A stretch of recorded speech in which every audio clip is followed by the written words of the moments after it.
오늘은 다윗의 인구조사. 제목이 어떻게 소망을 줄 수 있을까요? 솔직히 말씀드리면 우리 교회에서 설교하는 것은 제목은 별로 관심을 안 두셔도 됩니다. 오늘은 역대상 21장에서 29장까지 할 거거든요. 그러니까 제목을 붙일 방법이 없어요.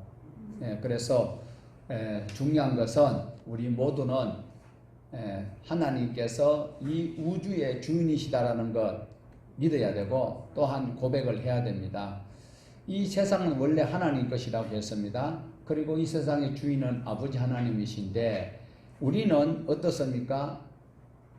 죄가 들어오기 전에는 하나님과 함께 에덴에서 동거동락하였던 그런 적이 있었는데 죄가 들어옴으로 말미암아 하나님과 같이 되려고 하는 그 악한 본성 때문에 하나님 앞에 대들고 하나님을 떠받는 그런 일들을 하고 있습니다. 그러면서 세상의 모든 것이 아버지 것이다라고 이해는 되는데 실제로는 모두가 다 자기 것으로 등기를 다 해놓았어요.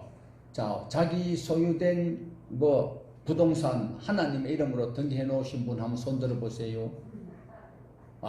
우리 장모님하고 하여튼 이래서 진짜 이 세계적인 우리 동안교회가 될 수밖에 없습니다. 우리는 만들어진 존재입니다. 그리고 만드신 분이 시키는 대로 하면 편안합니다. 염려가 없습니다. 걱정이 없습니다. 그런데도 말씀을 떠나서 그 하와가 유혹되었을 때 그 방향으로 우리에게 흘러가려고 하는 그런 마음을 사단이 자꾸 심어주고 있어가지고 지금도 자기가 있는 것에서 자꾸 다른 곳으로 기웃거릴 수밖에 없는 이런 타락한 본성을 우리는 십자가에서 예수님 보혈을 흘려주셨으니까 그 보혈로 내 심령에 불과가지고 엉겅퀴와 가시를 확 뽑아내버리고 옥토의 심령을 만드는데 하나님이 해주시는 것이 아니고 우리가 자신이 해야 되는 거죠. 그래서 우리가 믿음으로 살아가야 되는데 사무엘상의 상하에서 나타났던 일들과 역대기에서 나타났던 일들하고는 거의 동일한 사건인데 기록되어 있고 표현되는 것은 다르다라는 거예요. 읽는 대상자가 다르기 때문에 그렇습니다. 하나님의 율법과 하나님의 정의와 하나님의 공의대로 통치에 있어서 하나님께서 굉장히 기뻐했던 인물이 누구였습니까? 바로 역대기 11장에서 다윗이 그렇게 통치한다고 해서 하나님께서 내가 너와 함께하고 내 자손에게 영원한 왕으로 세워주겠다라고 말씀하셨는데 오늘 그 믿을만 했고 진짜 하나님의 나라의 모델처럼 보였던 다윗이 다스리던 왕국이 오늘 21장에 보면 완전히 깨어지는 이런 장면을 볼 수가 있어요. 우리는 하나님 앞에 각오하고 다짐하고 서원도 하고 맹세도 하는데 교회 문 밖에만 나가면 갑자기 환경이 확 바뀌니까 종이 사자 보고 놀라는 거예요. 이빨 빠진 사자를 보고 놀랄 수밖에 없는 이런 신앙이 있다면 우리는 신천지보다 훨씬 좋은 믿음으로 날마다 훈련을 해야 됩니다. 저도 성경을 굉장히 많이 읽었는데요. 그런데 6학년 한 중반쯤씩 넘어가니까 자꾸 잊어버려요.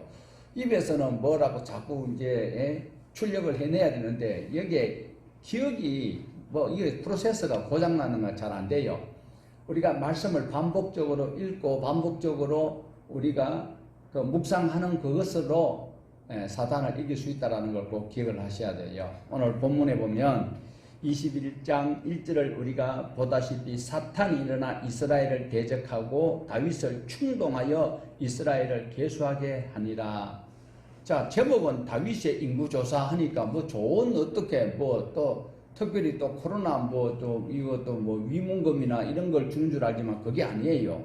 다윗이 인구조사를 하면 안 되거든요. 그런데 인구조사를 한다는 것은 자기가 다스리는 이 나라의 군사력이 얼마나 되는가. 이 당시에는 인구 숫자가 칼을 뺄 수 있는 용사가 많으면 강대국이 되는데 다윗이 이제 등 다시고 배부르니까 어떻게 해요? 한때는 자기는 호화스러운 왕궁에 있고 여호와 궤는 저게 회막에 있으니까 옮겨와야 되겠다고 했던 그 뜨거운 열정이 지금은 이제는 하나님께서 건축하지 마라. 너에게 그 언약궤를 가져오는 것도 뭐 간신히 허락했죠. 성경을 공부해가지고 어깨 메고 오고 그 다음에 하나님의 전을 짓는 것도 하지 말아야 됐잖아요. 그러고 난 다음에 다시 이제 하지 말아야 될 일을 하고 있는 것은 너무나도 안타깝습니다. 자, 역대기, 역대상하를 기록되어 있는 말씀하고 사무엘 상하에 기록되어 있는 말씀하고 약간 뉘앙스가 다르게 되어 있습니다.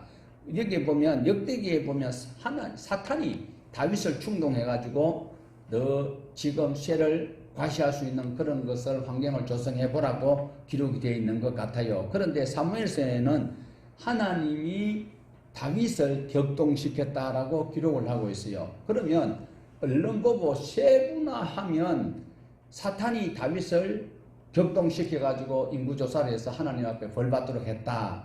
이렇게 역대기만 보면 그런데 사무엘서를 보면 하나님이 다윗을 충동시켰다. 크게 보면 내용은 똑같아요. 왜 똑같은가 하면 사단이 다윗을 충동할 때에 하나님께서 다윗의 마음에 하나님의 전신갑주를 펴주어서 사단의 공격이 불화살이 다윗에게 안 맞도록 안 하고 하나님께서 그냥 이래 관망만 하고 계시는 거예요. 이래서 결국은 다윗이 사탄이 쏘는 그 유혹에 넘어갈 수밖에 없도록 하나님께서 그냥 묵인했다라기보다도 하나님께서 유기했었다. 그냥 버려뒀다라는 거죠. 이랬을 때 다윗을 하나님이 충동시켰다라는 말씀으로도 해석할 수 있는 부분이 있다라는 겁니다. 자, 여기서 안타까운 것은 다윗의 실수도 있었지만 이스라엘 사람들의 실수가 또한 있어서 하나님께서는 진노하셔서 이스라엘에게 재앙을 내리시기로 결심을 하고 계시는 것입니다. 그러면 이스라엘 사람들이 하나님의 진노를 받을 만한 일을 어떤 것을 하였을까요? 무슨 일로 하나님을 경노하도록 만들었을까요? 자, 역대기를 통하여서 읽어보면 무슨 일로 다윗은 실수를 했지만 이스라엘 백성들이 이스라엘 국민들이 하나님의 경노를 받을 짓을 했는가 찾아볼 수가 없고 그리고 사무엘서를 자세히 읽어보아도 이런 일 때문에 하나님께서 너희들을 벌할 수밖에 없다라는 그런 단서 조항은 기록이 안 되어져 있습니다. 그렇지만 사무엘서 전체 내용을 보았을 때 이스라엘 백성들이 하나님을 경노케 할 수 있는 여지가 분명히 있는 것을 볼 수가 있습니다. 자, 역대기에서는 기록을 하지 않습니다. 오늘 역대상 21장은 다윗이 통치하고 있는 말년입니다. 이제 은퇴 시기가 다 돼가는 시기이거든요. 그래서 다윗이 온 이스라엘의 12지파의 왕이 되어서 다스리고 그리고 하나님을 위해서 성전을 지을 마음까지 있던 이 어른이 하나님께서 그 마음을 귀히 보시는 이런 것도 자기가 경험을 했던 다윗입니다. 그런데 세상에 하지 말아야 될 일을 다윗이 하고 많은 것은 무엇일까? 이것은 역대기는 못 찾아보고 사무엘서에서 찾아볼 수 있어야 됩니다. 자, 궁극적으로 우리가 알고 있는 것은 다윗 실수는 무엇일까요? 역대기는 없어요. 역대기에서는 포로에서 돌아왔던 사람들이 지금 나라를 재건하기 위해서 좋은 것만 본받고 좋게 우리가 옛날에 선조들이 그 거룩하게 이루었던 그 왕국을 이루자라는 것은 메시지를 주기 위해서 실수한 부분은 다 빼버립니다. 천하의 악한 므낫세가 지금 열왕기 상하에서 보면 회개했다는 말이 없는데도 역대기에 보면 므낫세가 회개했다라는 구절도 있도록 만들어 놓았는 것이 독려하기 위해서 기록한 것이 역대기다라는 거죠. 그래서 사무엘서를 보았을 때 다윗의 실수가 무엇이냐? 바세바를 취하고 그리고 우리아를 살인한 이런 죄가 있었다라는 거예요. 그러니까 다윗이 개인적으로 바세바를 취하고 그 음란한 죄를 덮기 위해서 그 남편을 또한 사지로 몰아넣는 것 때문에 다윗의 집안에 계속 다윗의 부인이 또 많잖아요. 부인이 어떤 연모해서 얻었던 부인이 아니고 자기를 따라다니는 추종자들을 먹이기 살리기 위해서 야당 시절에 그 그 많은 패거리들을 먹이 살리기 위해서 제일 정략적으로 결혼했던 그분들이에요. 그분들 통하여서 낳았던 자녀들이 19명이나 되는데 전부 다 배가 다르니까 이것이 권력 다툼이 일어났지요. 그뿐만 아니라 또 암논이 암놈인지 순놈인지 암논이 또 다말을 겁탈하는 것, 그 앙심을 품었던 압살롬이 구데타를 일으켰어요. 구데타를 일으켰을 때 우리는 그냥 단순히 다윗이 그런 죄를 지으니까 하나님께서 계속 그 나단 선지자가 지적했던 그 하나님의 그 진노하심이 다윗의 가문에만 임하는구나 여길 수 있지만 그것만 아니다라는 거예요. 조금 전에 말씀드렸지만 이스라엘 백성들이 왜 하나님의 진노를 받을 수밖에 없는가, 그거를 우리는 또 빨리 추적을 해 보아야 되는 거예요. 그러면 그 사람들이 무슨 죄를 지었는가? 이스라엘 백성들이 뭘 죄를 지어서 왕이 자기네들끼리 집안 싸움이고 자식 새끼 교육 잘못 시켜서 일어난 일이지 이야기할 수 있는데, 자 보세요. 압살롬이 지금 구데타를 이루었을 때 거기에 따라갔던 세력들이 있어요. 지금 우리나라 정치도 보면은 지금 안에 계파가 갈라져가 있는데, 압살롬이 딱 아버지를 죽이려고 하는 구데타가 일어나니까 압살롬 쪽에 붙었던 세력이 있어요. 그런데 하나님의 은혜로 압살롬을 이제 척결을 했어요. 그러고 나면 이제 안심해야 되는데 또 셰바라는 사람이 또 반란을 또 일으켜요. 그러니까 또 셰바 쪽에 또 달라붙었던 사람이 있어요. 그러면서 다윗을 괴롭히고 있는 거죠. 이랬을 때 하나님께서는 다윗에게 약속을 했어요. 바세바와 우리아 사건이 있다 할지라도 하나님께서는 너를 내가 복주겠다라고, 상무계약이 아니고 일방적으로 하나님께서 다윗에게 언약을 하셨기 때문에 다윗에게 대적하는 자들을 하나님께서는 가만 안 보시는 거예요. 창세기 12장 3절에 아브라함에게 축복하는 자에게 하나님 복을 주시고 아브라함에게 저주한 자를 하나님 저주하신다고 했는데, 하나님께서 기뻐하는 다윗을 압살롬 패거리에 붙어가지고 다윗을 힘들게 하고, 또 압살롬을 제거하고 나니까 셰바 편에 붙어서 또 세력을 이루어가지고 다윗을 힘들게 했던 그 죄가 궁극적으로 여기서 나타나서 이제 하나님 심판을 받게 되는 이런 장면을 볼 수밖에 없습니다. 자, 이렇게 다윗이 이제 어쨌든 먼저 시작은 다윗이 했습니다. 자, 길 가다가 딱 넘어졌어요. 딱 넘어졌는데 원래는 잘 걸어 다닐 수 있어. 고관절이 약간 골다공증이 좀 많아도. 근데 골다공증 때문에 지금 큰 불편함이 없어요. 그런데 탁 넘어졌어. 걸려서. 넘어지는 그 사건으로 인해서 그 다음에 합병증이 쫙 생기는 거거든요. 다윗이 그렇게 인구조사를 딱 하니까 하나님께서 억제하고 있던 그 결심을 이제는 확 품어가지고 이스라엘 백성들에게 재앙을 내려야 되겠다라는 거예요. 다윗도 괘씸하고 다윗을 추종했던 놈들, 죄송합니다. 놈들 해서 여자들도 있는데, 요새는 남자들이 연기를 못 펴는 세상이라, 그러니까 하나님께서 벌을 내려야 되겠다 이렇게 이제 하고 있는 거죠. 이렇게 해서 하나님께서 지금 벼르고 계시고 있는데 다윗이 인구조사를 딱 하는 거예요. 인구조사를 하려고 할 때에 요압 장군이 또 묘한 게요. 요압이 다윗보다 나이가 많아요. 그런데 대통령하고 장관이 나이 많은 거는 그거 가지고는 따질 수 없잖아요. 그런데 여기서는 따질 수 있는 어떤 조건이 있어요. 왜? 다윗의 누님이 낳은 아들이 누구요?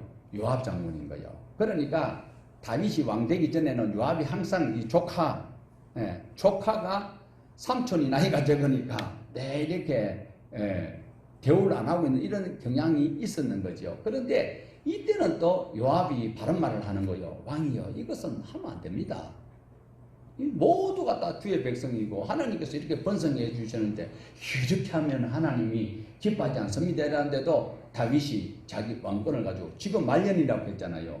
그 전에는 조카가 나이가 많아가지고 무슨 말하면 막 핀잔 주고 이랬을 때는 별로 막 대꾸도 안 했는데, 이제는 말년이 되다 보니까 무조건 권력으로 힘으로 밀어붙이니까 요압이 계산을 다 했잖아요. 이스라엘을, 그러니까 다윗이 속한 유다 백성들은 몇 명이라고요? 유다는 47만 명밖에 안 되고 그 다음에 저쪽에는 110만이나 되는 거예요. 이스라엘 사람들은.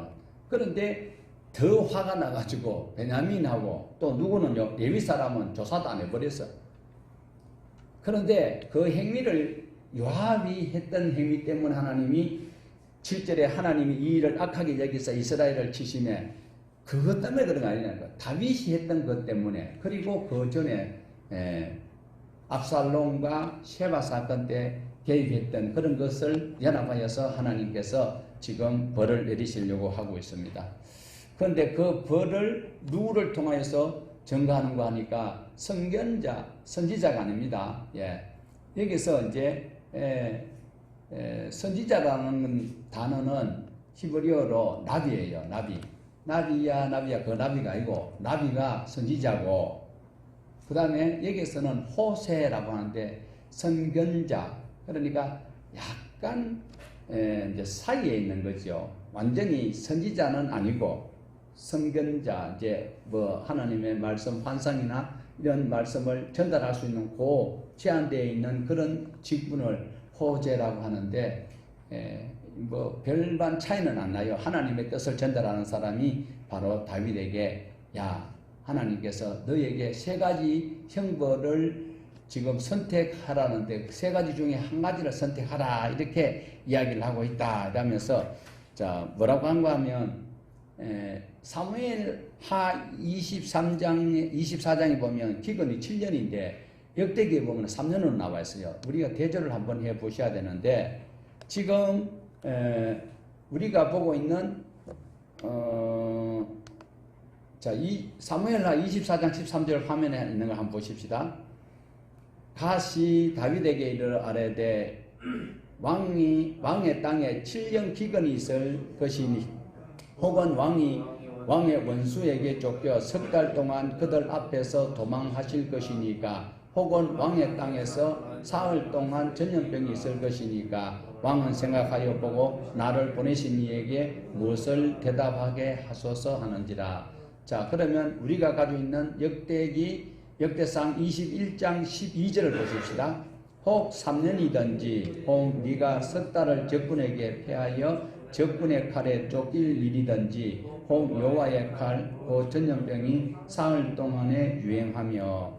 자, 이렇게 사무엘상의 하에 나오는 거하고 역대상에 나오는 거하고 약간 다르게 표현되어 있는데 7년이 3년으로 바뀌어져 있습니다. 역대기에서는. 그랬는데 다윗은 뭐 여러 가지로 빨리 계산해 봤겠죠. 아이고 7년이든지 3년이든지 그거 기근이 있으면 사람들 민심이 흉흉해지고 또 구태타가 일어날 수 있잖아요.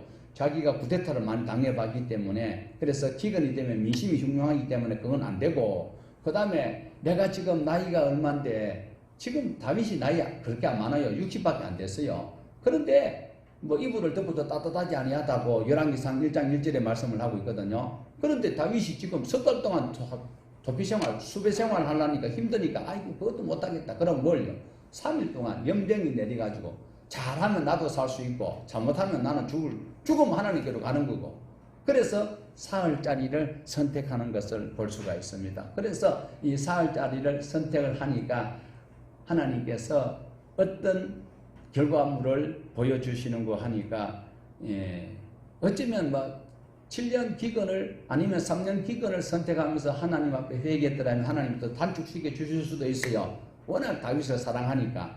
그런데 이 3일짜리를 선택하고 나니까 하나님께서 백성들이 7만 명이나 죽었어요. 7만 명.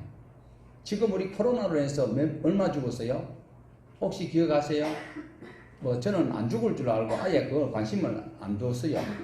예. 그런데 7만 명이 죽었다. 죽고 나니까 다윗이 이제는 가슴이 철렁 내려앉는 거죠. 그래서 하는 그 기도가 우리 17절 같이 보십시다. 21장 17절. 하나님께 아뢰되 명령하여 백성을 계수하게 한 자가 내가 아니니까 범죄하고 악을 행한 자는 곧 나니이다. 이 양떼는 무엇을 행하였나이까? 청하건대 나의 하나님 여호와여, 주의 손으로 나와 내 아버지의 집을 치시고 주의 백성에게 재앙을 내리지 마옵소서 하니라. 다윗이 기도하기를 하나님, 이 백성들은 죄가 없습니다. 내가 인구조사를 했는데 나와 우리 집을 치소서라고, 그리고 이 전염병을 백성들에게서 거두어 달라고 기도합니다. 이 양반 참 착해요. 그죠? 예. 참 착한 그런 심성을 가지고 있습니다. 그런데 순간순간 허물이 있기는 있습니다. 그래서 정말 우리가 역대기만 보았을 때는 사탄이 다윗을 꼬드겨 가지고 다윗이 했는 것으로 여겨지지만 사무엘서를 통하여서 백성들이 죄악에 함께 가담하였기 때문에 하나님께서는 일벌백계로 이렇게 징계를 하시는 장면을 목격할 수가 있습니다. 다윗이 통치하는 그 시대는 바로 하나님의 법이 흐르는 시대요, 하나님 함께 하시는 시대요. 그러면 하나님을 인정하고, 그리고 하나님이 하지 말라라고 하고 하나님이 기뻐하지 않는 일은 하지 아니해야 마땅함에도 하나님의 법을 무시해버렸어요. 오늘 또 많은 교회들이 하나님의 법을 무시를 많이 하고 있습니다. 무시했던 역사적 그 인물들 보면요, 여호수아도 하나님의 법을 어겼고요, 사무엘도, 그렇게 유명한 사무엘 선지자도 하나님의 법을 어겼고, 다윗도 어겼고, 다 어겼어요. 다 어겼어요. 그런데 천년 뒤에 바벨론에서 돌아왔던 에스라와 느헤미야가 하나님의 말씀을 한번 지켰어요. 그러니까 하나님의 말씀을 자기 마음대로 무시하고 자기 뜻대로 집행을 하고 나니까 바로 자기가 아꼈던 백성 7만 명 속에 누가 들었는지도 몰라요. 자기 안에 다 죽었을지도 모르고 어떻게 되는지는 기록이 안 되어져 있습니다. 이랬을 때 우리는 눈여겨보셔야 되는 것이 다윗 한 사람만 잘못한 것이 아니라, 그게 잘못한 사람, 우리 속담에 모진 사람 옆에 있으면 뭐 어떤 거 생긴다고? 자다가 떡이 생깁니까? 모진 사람 옆에 있으면 날벼락 맞는다잖아요. 그래서 다윗이 이렇게 하는 행동 또한 안타까운 일로, 자, 다윗은 그냥 바세바와 우리아의 그 간음죄와 살인죄를 저질렀어요. 그로 인하여서 연속적으로 일어나고 있는 그 결과가 배다른 형제들이 다툼이 생기고 권력이 생기고 결국은 아버지를 죽이려고 하는 이런 세력이 형성되면서 다윗을 대적하는 자가 생기는 거예요. 다윗을 건드리면 안 되는 거거든요. 왜? 언약의 백성이잖아요. 저와 여러분이 진정한 예수 그리스도를 구주로 고백하고 확실히 지금 죽어도 천국 갈 믿음이 있다. 어떤 시험이나 어떤 고문이 나를 괴롭힌데도 나는 예수를 부인하지 아니하고 하나님 말씀 안에서 견디내겠다라고 고백하고 있는 사람이라면 하나님께서 책임져 주십니다. 그런데 지금 다윗의 쫓아오는 무리들은 그러지 못하였습니다. 그래야 이렇게 일어나는 사건이 생기고 말았는데요. 하나님의 나라는 순종하는 자가 갈 수 있어요. 말씀대로 살아가는 자가 갈 수 있다라는 겁니다. 하나님께서 예수 그리스도를 이 땅에 오심으로 하나님의 나라가 임했는 것은 사실이지만 이미 태초가 하나님께서 만드신 우주고 하나님의 나라잖아요. 그런데 죄가 들어옴으로 말미암아 다윗과 같은 그런 실수를 하는 신보가 생기게 된다라는 겁니다. 그러다 보니까 하나님의 은혜의 말씀을 가지고 통치를 정의와 공의로 통치했던 다윗이 바로 하나님의 나라의 어떤 샘플이었는데 갑자기 균열이 생기기 시작하는 거죠. 사단이 그런 것을 교묘하게 활용하여서 크게 분란을 일으키는 이런 장면을 볼 수가 있습니다. 하나님께서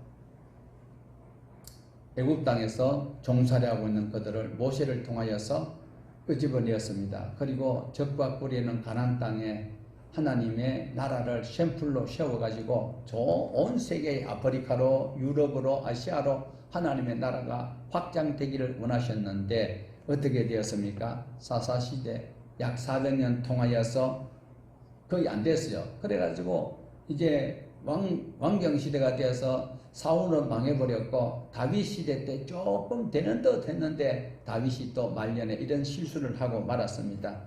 다윗이 그동안 위대한 사람이었기 때문에 하나님께서 계속 복을 주신 것은 아닙니다.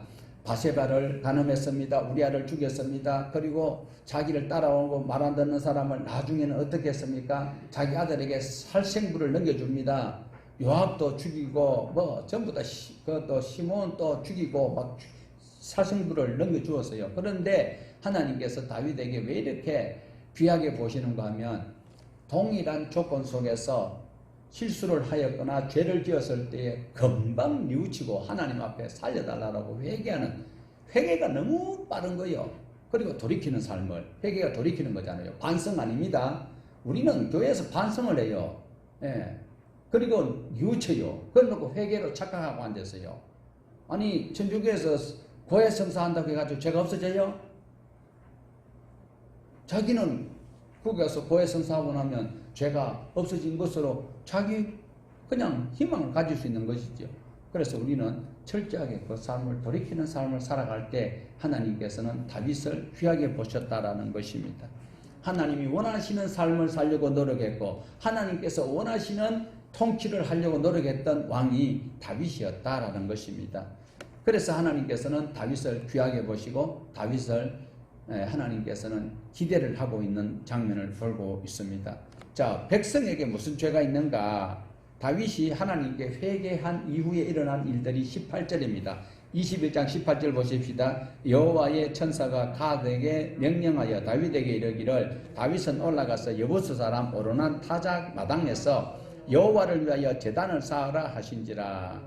자, 여부스 사람, 여부스 족속이 살고 있던 그 지역이 어디였을까요? 그것이 바로 예루살렘 성입니다. 예루살렘 성전이 있는 곳이 여부스 사람들이 살고 있는 거예요. 그게 오르난 타작마당에 그게 제단을 쌓으라고 하고 있는데 오르난의 타작마당이 바로 창세기 22장에 아브라함이 이삭을 잡아서 드리려고 했던 그 모리아의 어느 땅이라고 창세기 22장에서 되어 있는데 여기에서는 바로 모리아 산이라고 지적을 하고 있습니다. 동구의 어느 지역에 가서 번제를 드리라. 창세기에서는 그런데 여기에서 보면 동구 어디 산 딱 정해놨잖아요. 그래서 여기서 우리에게 보여주는 장면입니다. 그래서 다윗이 하나님 앞에 번제를 드리기 위해서 오르난에게 값을 지불하는 장면이 나오는데 우리 찾으려고 힘드니까 앞에 화면을 보십시다. 역대하 3장 1절입니다. 같이 읽어봅니다. 솔로몬이 예루살렘 모리아 산에 여호와의 전 건축하기를 시작하니 그곳은 전에 여호와께서 그의 아버지 다윗에게 나타나신 곳이요 여부스 사람 오르난의 타작 마당에 다윗이 정한 곳이라. 하나님께서는 벌을 내리지만 그러나 그 벌을 내리는 그 장소에 재앙을 내렸던 장소에 재앙이 멈추도록 하는 또한 하나님의 성전이 세워지는 놀라운 은혜도 있다라는 것입니다. 오르난 타작마당에서 재앙이 멈출 수 있는 기회를 하나님께서 힌트를 주고 있습니다. 뿐만 아니고 여부스 사람이 소유권을 가지고 있습니다. 하나님께서는 이미 하나님께서 계획하신 바가 있었어요.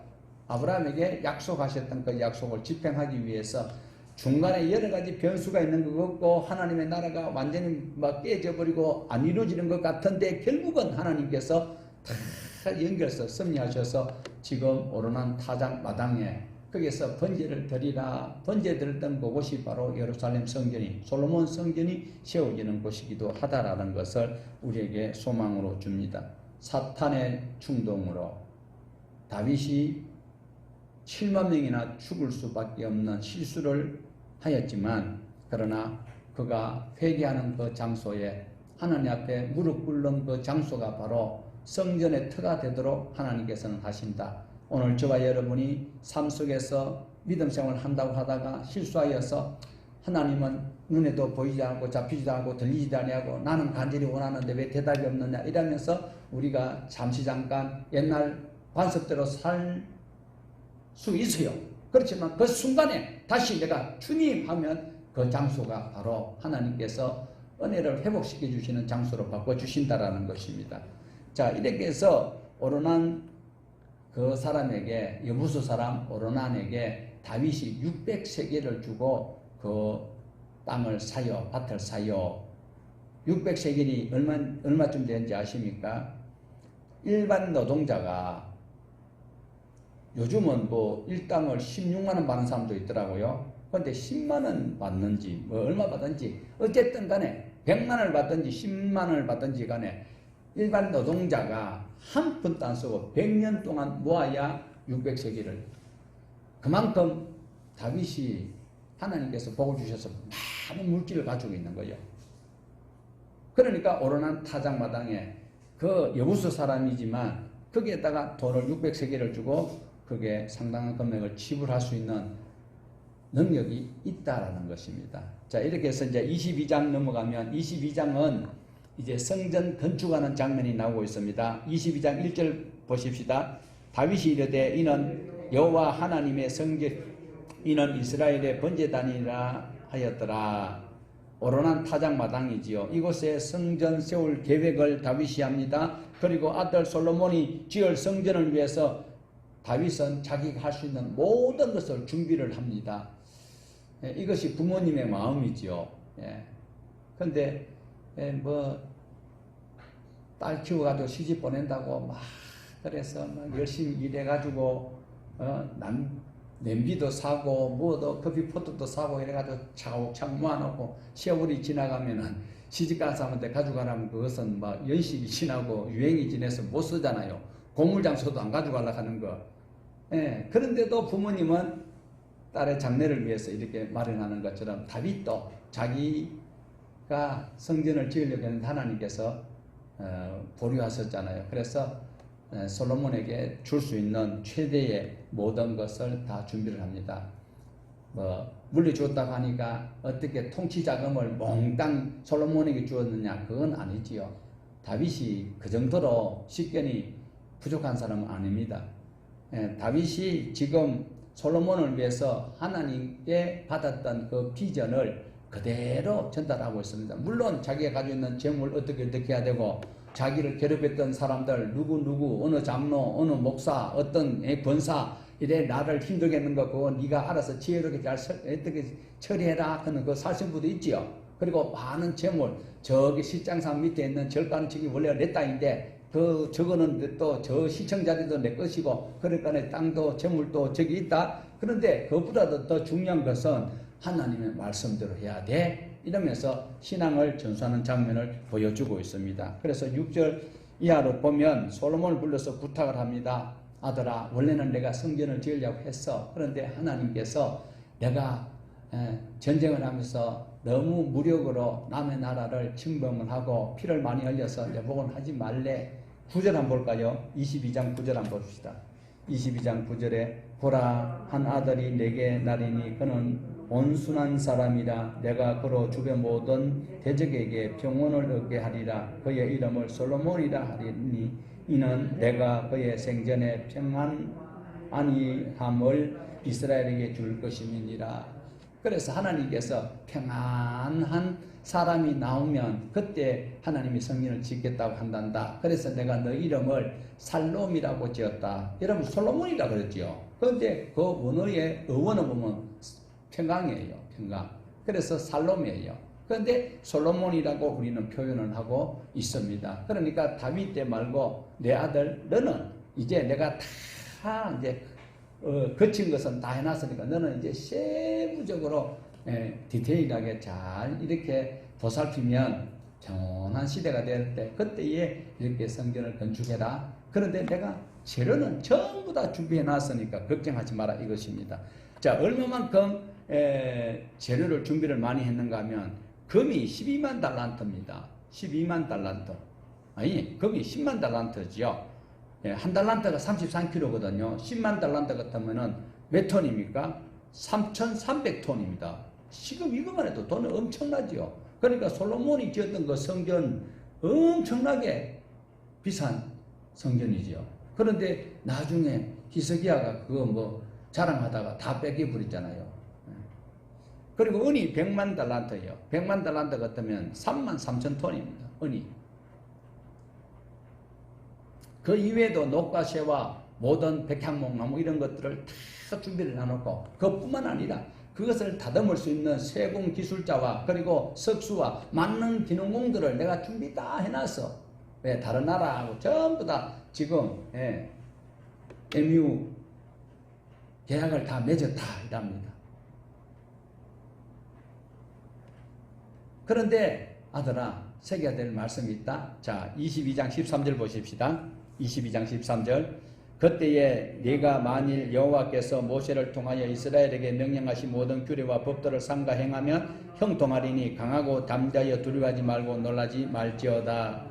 다윗이 전하는 이 말씀 속에 솔로몬이 새겨야 될 말씀인데 성전도 중요하다. 그렇지만 나중에 성전에 여러 가지 제도도 필요한 거야. 이런 것을 일러주고 있습니다. 그래서 더 중요한 것은 무엇인가 하니까 여호와께서 모세를 통하여서 주셨던 시내산 언약 그리고 다윗이 그것을 교육하고 자기가 실습해왔던 그 모든 것을 아들에게 그대로 전수를 하고 있다는 겁니다. 이 구약의 핵심인 옛 언약 이 언약의 말씀을 지키는 것이 성전보다 더 중요하다라고 아들에게 정신교육, 신앙교육을 시키고 있습니다. 시내산의 언약과 규례와 법도를 하면 형통하다. 겁내지 말고 두려워하지 마라. 하나님 말씀대로 살면 두려움이 없어. 걱정이 없어. 이 말씀을 하고 있죠. 단 하나님의 말씀을 순종할 때야. 이렇게 이야기하고 있습니다. 자 이제 23장으로 갑니다. 23장에 보면 이제 통치체제를 언급을 하고 있습니다.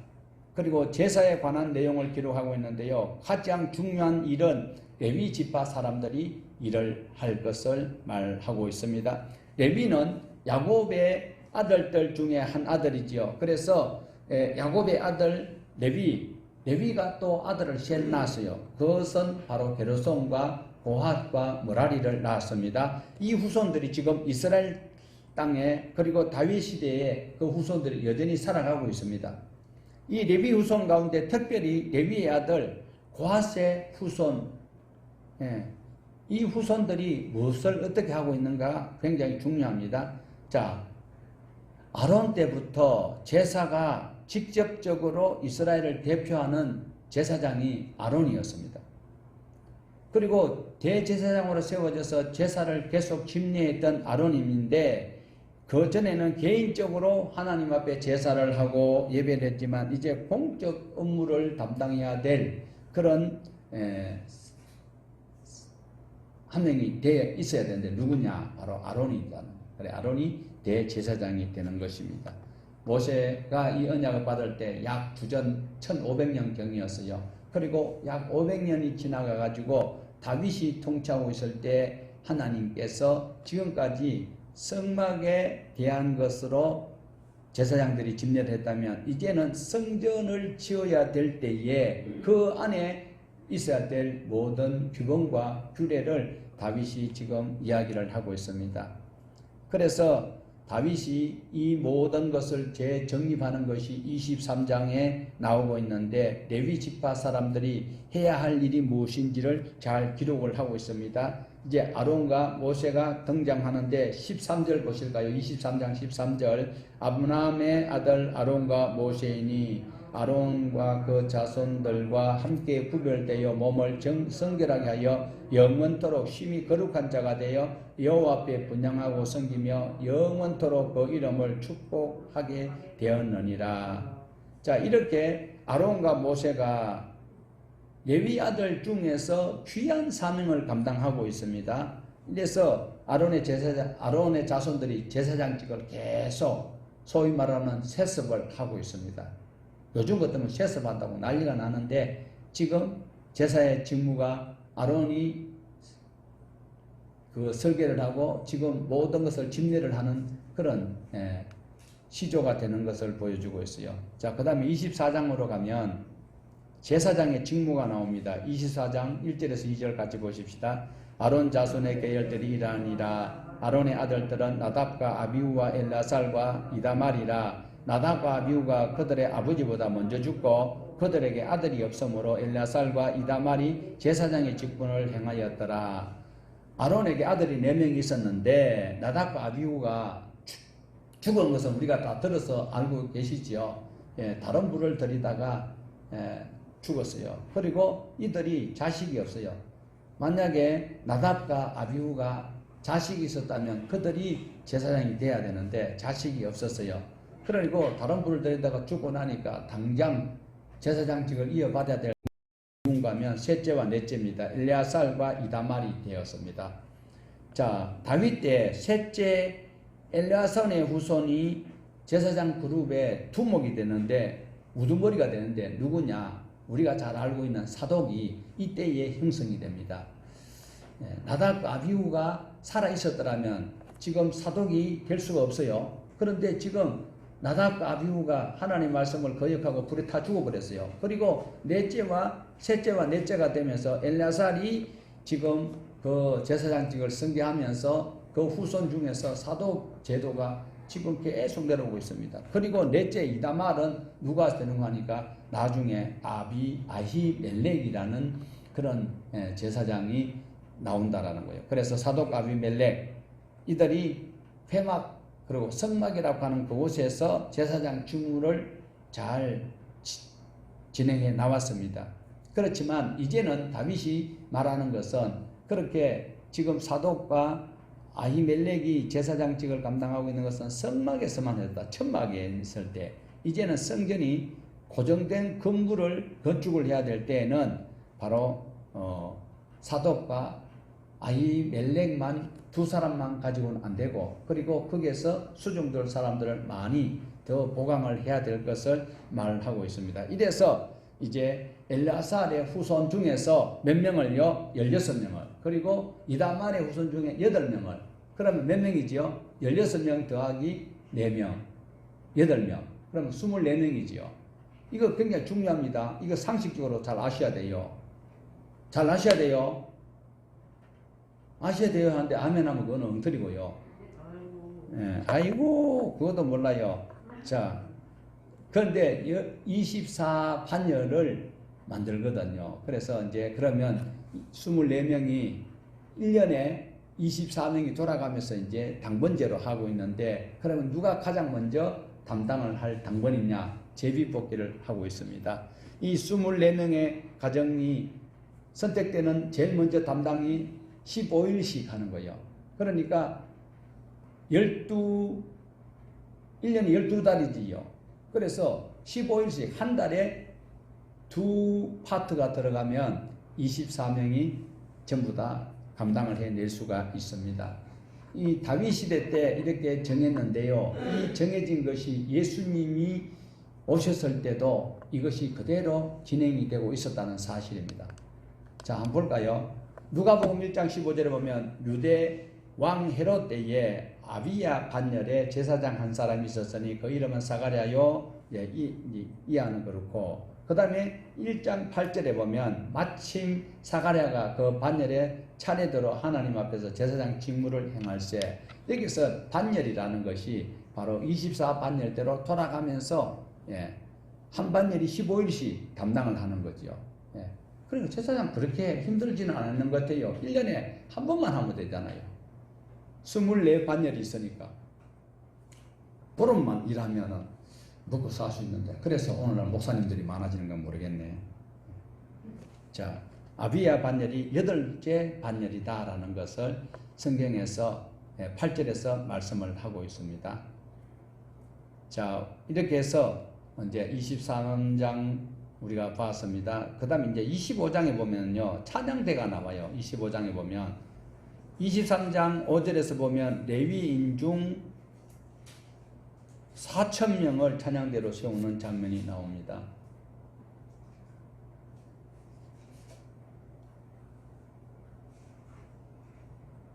제가 지금 25장이라고 그랬어요? 네, 25장 맞아요.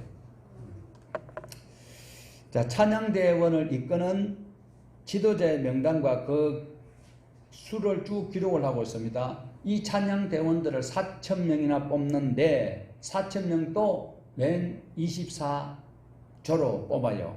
그리고 26장 5절에 보면 26장에 가면 이제 문지기를 뽑거든요. 26장에 문지기를 뽑는데 문지기도 4,000명입니다. 문지기를 뽑는데 26장에 보면 여기도 바로 24반열로 24조로 나눠요. 자, 찬양하는 사람도 레위 사람이고 문을 지키는 사람도 레위 사람이고 제사장도 레위 사람입니다. 아무나 하는 거 아니에요. 이때는. 그래서 26장에 보면 지도자들의 명단을 쭉 열거를 하고 그리고 제비를 뽑아서 24반열로 나눕니다. 하나 물어보십시다. 제사장이 좋아요? 문지기가 좋아요? 찬양하는 것이 좋아요? 교회에서 봉사를 할 때 찬양대에 있으면은 뭐 앞에 딱 서가지고 가운 입고 얘가 교인들 이래 살펴보고 자기 하는 사람 있으면 이래 하고 문지기는 바로 앞에서 안내하는 거죠. 아이고 오셨습니까? 아이고 교회 계단이 이렇게 못돼 빠져가지고 이 목사가 시원찮아하는 거니 계단 땅 고치고 이렇다고 그래가지고 뭐 업어줄까요? 안아드릴까요? 이렇게 하고 하는 것이 문지기 역할이고 제사장은 당신 그렇게 아이고 얼마나 속상해서 이러면서 제사를 집례해주는 그런데 문지기나 찬양대나 제사장이나 모두가 다 하나님께는 동일하고 똑같이 귀한 일이다. 어떠한 직분을 귀하게 여기서는 안 된다. 동일하게 하나님께서는 레위 후손들을 통하여서 이 직무를 수행하도록 하고 있다라는 겁니다. 그러면서 하나님께서 주시는 것은 요즘은 은사가 있어서 은사 특별히 저 같은 경우에는 찬양대 잘 못 써요. 찬양대 가니까 파트를 처음에는 그 베이스 하라고 하더라고요. 베이스 하는데도 테너 가고 테너 하는데도 소프라노 가고 그러니까 재수심을 안 하시면 좋겠다 하는데 요즘은 은사 위주로 할 수 있지만 이 당시에는 하나님께서 정해놓은 그 반열대로 이렇게 가는 일들이 있더라. 그러면 여기서 레위 사람들 중에서 고핫 자손이 있고 게르손 자손이 있고 므라리 자손들이 있습니다. 그 후손들이 계속 연결해서 그 사역을 감당하는데 고핫 자손은 귀한 일을 하잖아요. 언약궤를 이제 담당하는 그런 일을 할 때에 언약궤를 담당하니까 고귀하니까 이 사람들이 굉장히 좋게 보이지요. 아니 막 비가 막 오는데 그 천막 실게면은 막 그 가죽이 막 곰팡이 냄새도 나고 막 그 이상한 냄새 나고 하는 게 게르손들이 개는 거거든요. 무라리는 막 그 무거운 거 말뚝 새 말뚝 그거 뽑아가지고 옮기고 그러려고 얼마나 힘들어요. 그러면 어느 것이 제일 참 엘리트적 보이에요? 고아자손이겠지요. 그런데 보세요. 고아자손은 어깨 메고 다니니까 힘들어. 남 보기는 참 좋아 보여요. 의장대 봐요. 군인들 의장대 얼마 좋아 봐요.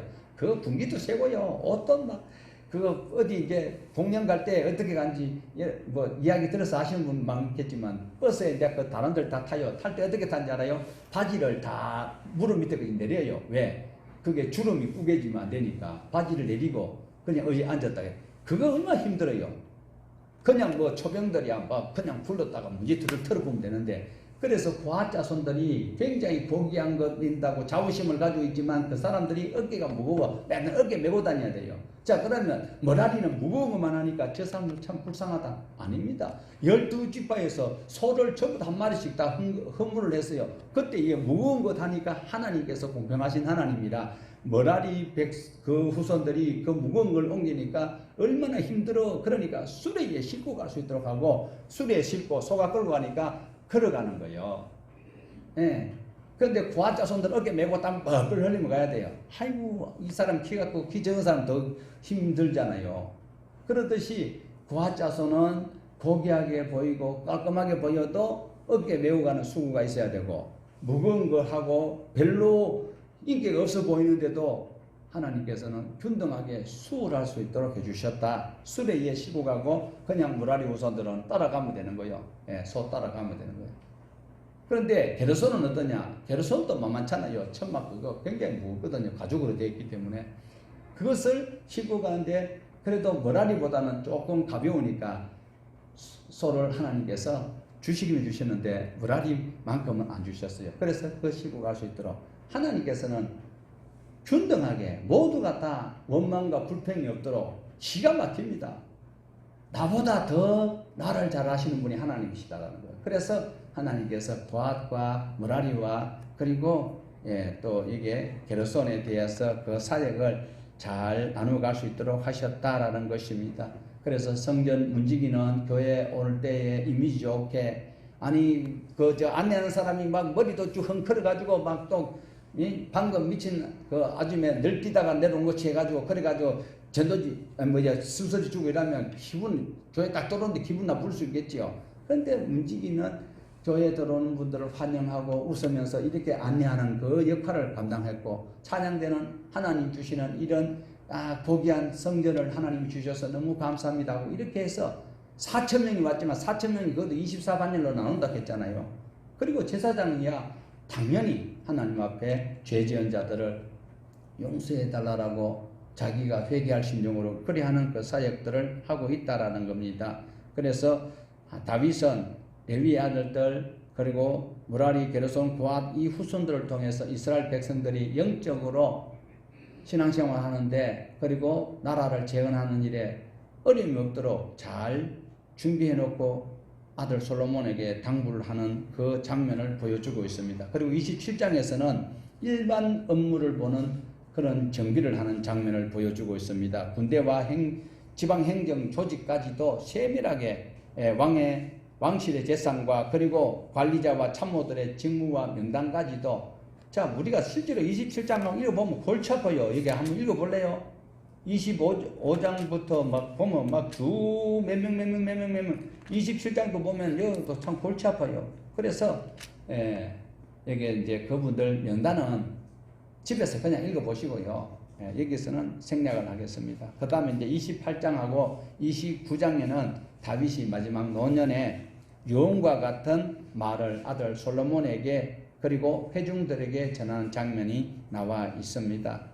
다윗이 지도층들을 불러서 내 아들이 이렇게 유약하게 보이지만 여러분들이 잘 협조하여서 하나님의 나라를 세워가기를 원합니다. 그리고 앞으로 성전을 새롭게 건축하는 것과 또 솔로몬의 그 왕궁을 잘 꾸려나갈 수 있도록 협조를 부탁합니다. 부모의 심정이죠.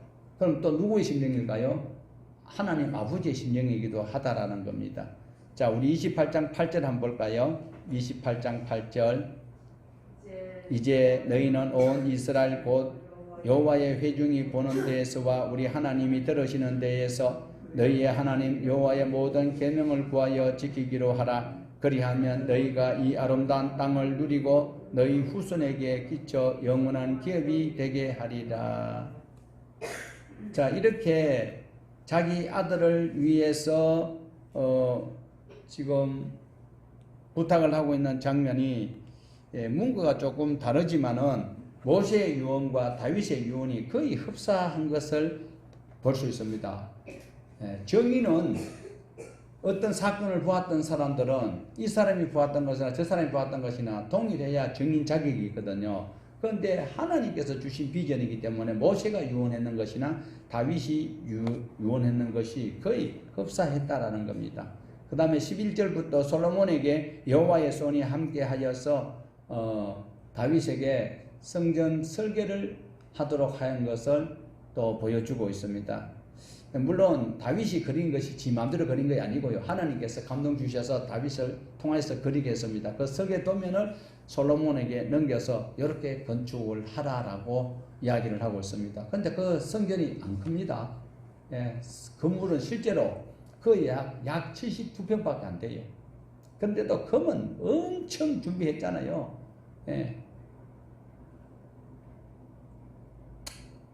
그리고 솔로몬이 이제 왕이 될 그것을 부탁을 하고 솔로몬을 잘 보좌해달라고 부탁을 합니다. 그리고 성전은 사람을 위한 것이 아니고 하나님을 위한 것이다 라는 것을 잘 설명을 하고 있습니다.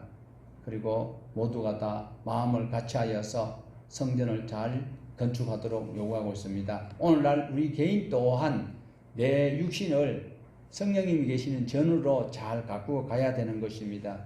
그래서 10절부터 이제 19절까지 다윗의 기도가 나오고 있는데 이것을 다 읽으면 좋겠는데 시간이 좀 많이 갈 것 같아요. 10절에서 19절까지 우리가 읽어보면 좋겠는데 한번 읽어볼까요? 자, 12절부터 한번 보십시다. 그러면 12절부터 29장 12절입니다. 29장 12절.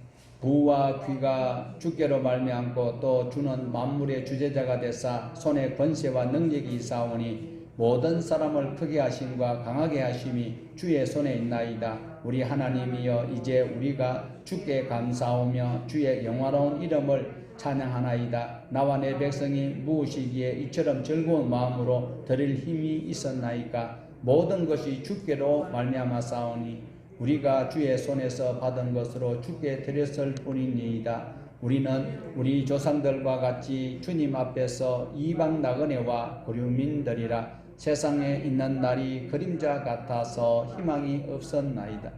우리 하나님 여호와여 우리가 주의 거룩한 이름을 위하여 성전을 건축하려고 미리 저축한 이 모든 물건이 다 주의 손에서 왔사오니 다 주의 것이니이다. 나의 하나님이여 주께서 마음을 감찰하시고 정직을 기뻐하시는 줄을 내가 아나이다. 내가 정직한 마음으로 이 모든 것을 즐거이 드려사오며 이제 내가 또 여기에 있는 주의 백성이 주께 자원하여 드리는 것을 보니 심히 기쁘도소이다. 우리 조상들 아브라함과 이삭과 이스라엘의 하나님 여호와여 주께서 이것을 주의 백성의 심중에 영원히 두어 생각하게 하시고 그 마음을 준비하여 주께 돌아오게 하시오며 또 내 아들 솔로몬에게 정성된 마음을 주사 주의 계명과 권명과 율례를 지켜 이 모든 일을 행하게 하시고 내가 위하여 준비한 것으로 성전을 건축하게 하옵소서 하였더라. 자, 이것이 다윗의 기도입니다. 다윗은 성전이라는 건물도 중요하지만 성전을 통해서 하나님의 계명과 율례, 권면 이런 것을 배우고 익혀서 삶의 현장이 성전이 되도록 해야 된다라는 그런 영적 의미를 더 부각시키고 있습니다. 자, 역대기가 기록됐을 때는 포로기에 이제 해방돼서 와서 다시 재건하는 분들에게 이렇게 소망을 주고 있는 메시지입니다. 자, 보세요. 다윗이 사탄에게 속아가지고 이렇게 인구조사를 하고 심판을 받았지만 하나님께서는 다윗을 향한 계획은 한치도 오차없이 그대로 선을 이루시는 하나님의 성전까지 완벽하게 할 수 있도록 준비를 하시는 여호와 일의 하나님이시다라는 겁니다. 하나님의 나라는 무너지지 않고 솔로몬을 통하여서 견고한 하나님의 성전이 건축되어진다라는 것입니다.